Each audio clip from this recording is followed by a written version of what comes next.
iflos.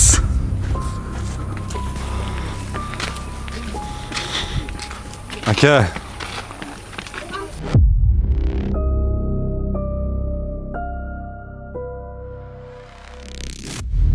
Tetraplegiya.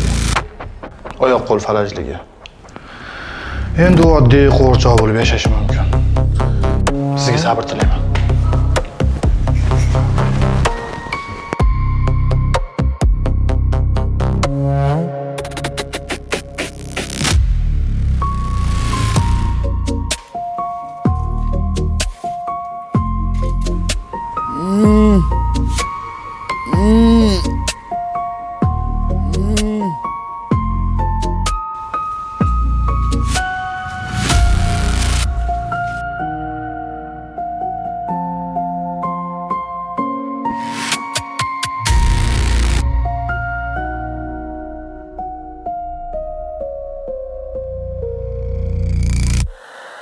Короче, bir hafta muhlat. Chiqib ketasizlar. Bu uy bizani nomimizda. Bo'shatib berishinglar shart. Gapiringizamda erkakga o'xshab.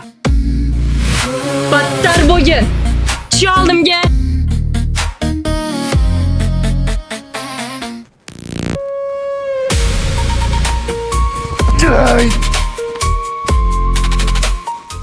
Qochmoqchining hammasini menga tashlab. O'sha ko'prikdan sakrab qutulmoqchimiding, ey?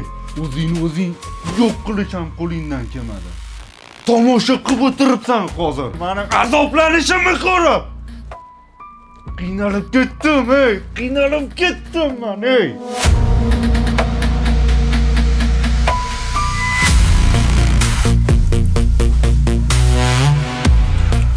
Umid.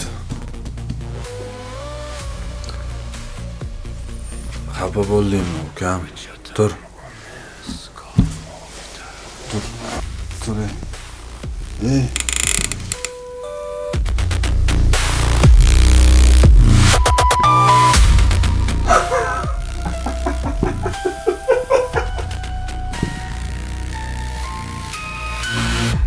Ukam o'tib qoldi, domla peshinga janozaga olib kelmoqchi edim. Aka, jon deb o'qib berardim, men bor zo'r, lekin safarga chiqib ketishim kerak edi. G'astol kerak edi, siz oldingizga jo'natishim. Ozgina mazam yo'q edi. Boshqa odam topinglar. O'rtoq olib bora olmayman. Keyin hidlanib qolgan, mashinaga hidi o'tirib qoladi.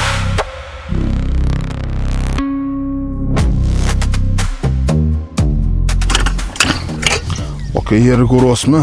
Tosh bo'lib qotib yotibdi. Yer bermayapti, hamma yoniga olib tashladik. Xohlasangiz bitta musor to'kadigan joyimiz bor. O'sha yerga ko'morsak bo'ladi. Xohlasangiz ko'rsataman. Alloh sabr bersin. Ukangizni ko'mish bunchalik qiyin bo'lib ketdi. Ukangiz tiriklik chog'ida nima ish qilgan edi, nimaga bu darajada qiyin bo'lib ketdi? Bu shunaqa ish qilardiki, o'qigan ishdan o'zidan ko'ra yon atrofdagilari ko'p aziyat chekishardi. U qimor o'ynardi va qimorni hammaga targ'ib qilardi. Qimor. Yurtboshimiz shunday imkoniyat yaratib berayotgan bir paytda kitob o'qi, ilm ol, ibrat farzandlari degan ilova bor. Shundan to'g'ri foydalan, til o'rgan, dunyoni egalla. Bu yoshlarga tushunmayman-da. Bu yog'ing nima bo'ldi, yog'ing nima bo'ladi?